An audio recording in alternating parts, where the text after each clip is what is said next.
อยู่บ้านสบายบ่ได้เฮ็ดหยังลูกนอนก็นอนนำเงินค่ำก็บ่ต้องหามีผัวหาให้ใช้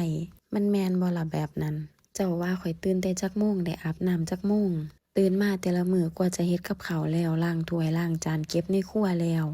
จากในครัวก็มาเก็บห้องนอนเห็นหกๆนี่บ่แม่นว่าปล่อยไว้ถ่ายคอนเทนต์เด้อนี่คือสภาพที่เก็บทุกมื้อเมียนทุกมื้อที่นอนนี่คือรื้อออกปูใหม่ทุกมื้อบ่แม่นว่าแม่ขยันรื้อขยันปูดอกยามลูกชายมาเล่นบางทีก็เหี่ยวใส่น้ำเหี่ยใส่นมเหี่ยใส่ถ้าบ่ดูเก็บดูเมียนก็เหม็นอับอยู่บ่ได้อีกความลำบากความสบายของแต่ละคนมันก็บ่คือกันเนาะหลายๆคนจะมองว่าเฮาสบายเฮาก็มองว่าคนอื่นสบายคือกันแต่ทุกคนก็มีทั้งทุกข์แล้วก็สุขคือกันเบิดนั่นล่ะมันบ่มีไผทุกข์แบบ 100% บ่มีไผสุขแบบ 100% ดอกเฮาก็ทุกข์ในแบบของเฮาแล้วก็มีความสุขในแบบของเฮาบ้านใดที่มีลูกน้อยนี่จะเข้าใจเลยว่าเวียกกับลูกนี่จะบ่มีทางจบสิ้น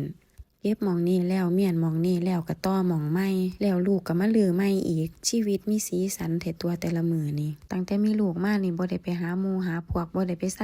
ก็วนเวียนอยู่แต่ส่ำนี้ล่ะถามว่าเบื่อบ่ก็บ่เบื่อเดะเฮาอยู่แต่บ้านหลายมันเฮ็ดให้เฮาบ่อยากออกไปไสตอนปูที่นอนอันเดียวก็ฮกอยู่อันเดียวพอมาปู2อันก็ฮกทั้งสองที่นอนอันที่2นี่เป็นของลูกสาว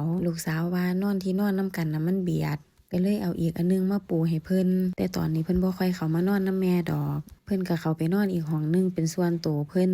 นจะเข้ามาหยอกน้องแป๊บๆแล้วก็กลับไปนอนมื้อนี้เฮ็ดเวียกแล้วแต่เช้าเก็บห้องนี้แล้วก็จะไปเก็บห้องสามีต่อห้องนั้นล่ะแฮงรกอาทิตย์หนึ่งละมั้งที่เฮาบ่ได้เข้าไปเก็บให้บ่แม่นแต่ว่าบ่เข้าไปเก็บเด้บ่เข้าห้องนั้นเลยในห้องนั้นบ่ได้มีของของเฮาเนาะเฮาก็เลยบ่เข้าไป